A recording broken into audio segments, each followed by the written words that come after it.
बाळासाहेबांच्या तमाम शिवसैनिकांना तुमच्या ह्या अनिश गाढवेचा, बाळासाहेबांच्या लहानशा शिवसैनिकाचा आणि शिवसेनेच्या प्रवक्त्याचा मानाचा जय महाराष्ट्र।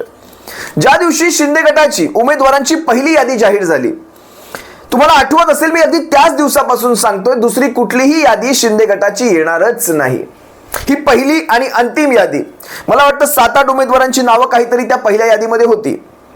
आपण अगदी त्याच दिवसापासून सांगतोय दुसरी कुठलीही यादी येणार नाही, याच्या मागे काही ना काहीतरी फॅक्ट्स नक्कीच असणार।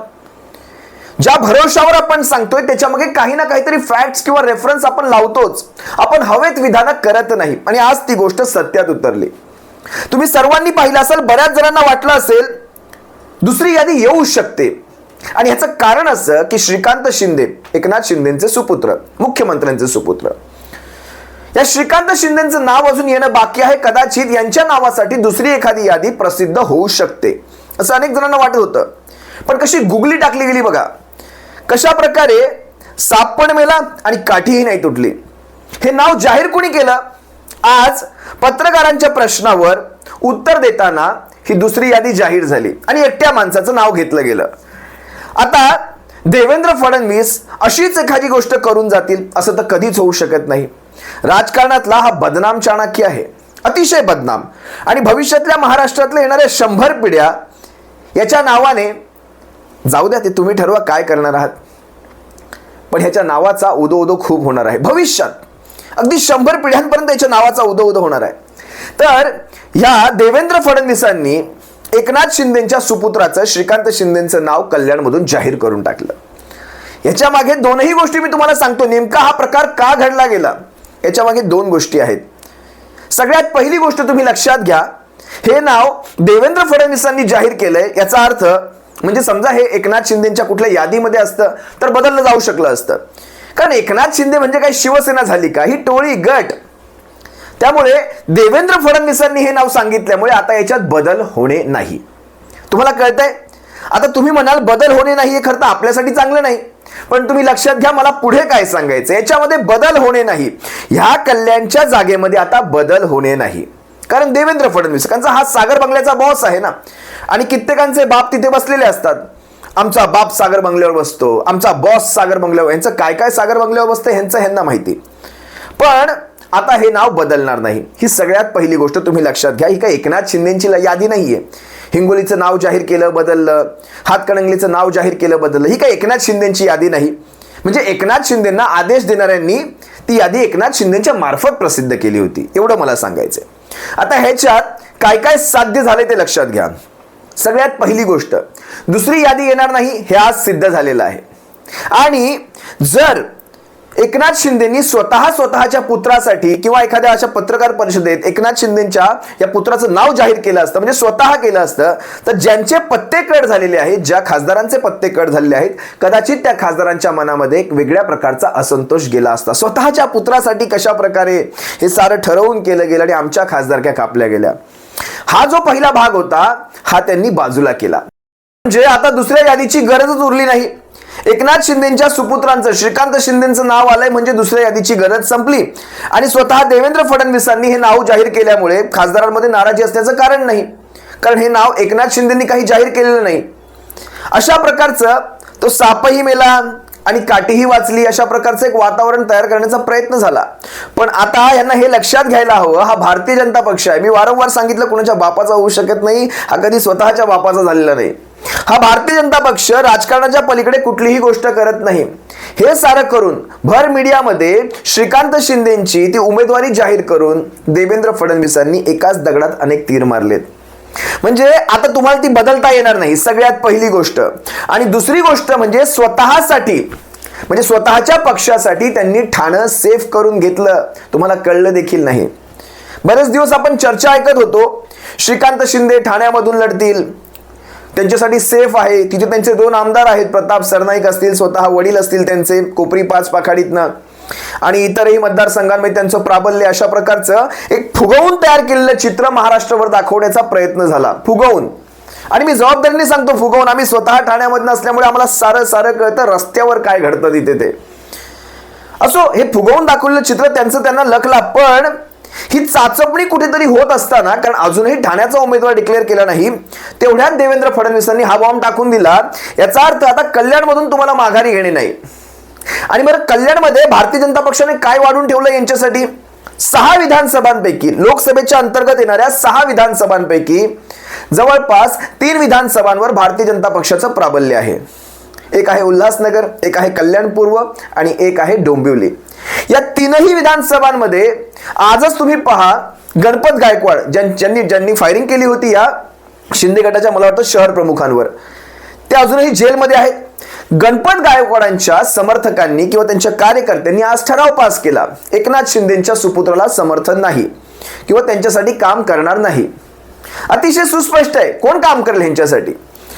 रवींद्र चव्हाणांनी मागेच हा ठराव पास केला होता. डोंबिवलीमध्ये असताना अनुराग ठाकूरांकडे त्याचा रिपोर्ट गेला होता आणि उद्विग्नतेतून मला वाटतं श्रीकांत शिंदेंनी आपला राजीनामा देणार वगैरे काहीतरी वल्गना केल्या होत्या. कसले राजीनामा देतात हे? तिसरे उल्हासनगरचे. या तीनही आमदारांनी आम्ही सपोर्ट करणार नाही अशा प्रकारचं हे वातावरण तयार केलं. आता उर्वरित 3 कोण आहेत? एक मनसेचे राजू पाटील कल्याण ग्रामीण मधनं, जितेंद्र आव्हाड जे कळवा मुंब्रामधनं. आता जितेंद्र आव्हाड मदत करतील का? आणि राजू पाटलांमध्ये आणि श्रीकांत शिंदेमध्ये किती वेळा भोपळ्याचं नातं हे तुम्हाला सर्वांना सर्वश्रुत आहे. राहिला प्रश्न अंबरनाथची, बालाजी किणीकरांची जागा, ती शिवसेनेची जागा आहे, ती शिंदे टोळीची जागा नाही. तिथे शिवसैनिकांनी बालाजी किणीकर निवडून दिला होता. त्यासाठी सगळ्याच जागा म्हणजे 6च्या 6 विधानसभांवर यांचा करेक्ट कार्यक्रम लावलेला आहे. भारतीय जनता पक्षाने यांचं नाव जाहीर करून, भारतीय जनता पक्ष म्हणण्यापेक्षा आता भाजप म्हणण्याची गरजच नाही. एकतर इकडे महाराष्ट्रात फडणवीस म्हणायचा, तिकडे मोदी म्हणायचा, कारण हा पक्ष यांनीच विकत घेतलेला आहे. फडणवीसांनी यांची उमेदवारी जाहीर करून यांचा बळी दिलाय की काय अशी ते शंका मनामध्ये येते. कारण ठाण्यामधून हे स्वतःची चाचपणी करत असताना अचानक गुगली टाकली गेली आणि यांना इकडची उमेदवारी जाहीर केली गेली. लक्षात घ्या, ठाणा सेफ करून घेतला आणि आता ह्यांना परतीची दारं बंद करून टाकली. आणि तुम्हाला माहिती आहे, या एका कल्याणच्या जागेसाठी भारतीय जनता पक्षाने कित्येक जागा खेचून घेतलेल्या आहेत. ठाणे लोकसभा तुमच्या सर्वांच्या समोर आहे. रत्नागिरी सिंधुदुर्ग असेल, पालघर असेल, संभाजीनगर असेल, धाराशिव असेल, परभणी असेल, अशा अनेक जागांवर भारतीय जनता पक्षाने आपले उमेदवार दिलेले आहेत. हे स्वतःला ओरिजिनल शिवसेना म्हणवतात. तुम्ही विचार करा, यांचे 7 खासदार घरी बसवले तरी हे म्हणतात या सगळ्याच्या मागचे कलाकार, तुम्हाला आठवतंय विधानसभेतलं ते भाषण, या सगळ्याच्या मागचे कलाकार हे आहेत, हेच सूत्रधार, हेच करते करविते. आम्ही रात्री काय ते हुडी वगैरे घालून, गॉगल वगैरे घालून एकमेकांना भेटायचो. घ्या ही तुमच्या अशा हनीमूनची ही अशी फळं मिळत आहेत तुम्हाला. तुमचा माईक काढला होता त्याच दिवशी तुम्हाला समजायला पाहिजे होतं तुम्ही खऱ्या अर्थाने कोण आहात. आज पुत्रप्रेमासाठी, स्वतःच्या पुत्रप्रेमासाठी तुम्ही या सगळ्यांचा जो बळी दिलाय, तुम्हाला काय वाटतं ही जी माणसं तुमच्या सोबत आली आहेत, तुमच्यावर विश्वास ठेवून आली होती, ती त्यांच्या विश्वासाला पण एक सॅल्यूट करावासाच वाटतो. कुणावर विश्वास ठेवावा हे तरी कळायला हवं होतं. राजकीय आयुष्यात एवढी मोठी मोठी पदं भोगल्यानंतर आपण कुणावर विश्वास ठेवायचा आणि कुणाचा विश्वासघात करायचा हे तरी समजायला हवं होतं. ठीक आहे, कर्माची फळं ती. पण एवढ्या मोठ्या राजकीय आयुष्यात तुम्हाला इथपर्यंत पोहोचवणाऱ्या माणसाला तुम्ही जे काही दिलंय, जे काही फळ दिलंय, जी काही शिकवण देऊन गेलायत, ते तुम्हाला आयुष्यभर विसरता येणार नाही या सगळ्या खासदारांसाठी. आणि राहिला प्रश्न एकनाथ शिंदेंचा, तर तुम्ही पहा, तुमचे हे जे 7 मोहरे उभे केले गेलेले आहेत, तुम्ही जे काही उभे केलेले आहेत, त्या 7 पैकी एकही निवडून येणार नाही. एकामध्येही सध्या तो दम नाही आणि भारतीय जनता पक्ष तुमच्या पडण्याचीच वाट बघतोय. मागेच तुम्हाला बुलढाण्याच्या जागेविषयी सांगितलं, प्रतापरावांच्या विरोधात ते विजयराज जाधव यांना उभं केलं गेलं. भारतीय जनता पक्षाचे अधिकृत अपक्ष म्हणून उभे राहिले. अगदी कल्याणमध्ये देखील तशीच शंका मला येते. सुलभा गायकवाड, गणपत गायकवाडांच्या पत्नी, या देखील अपक्ष फॉर्म भरू शकतात.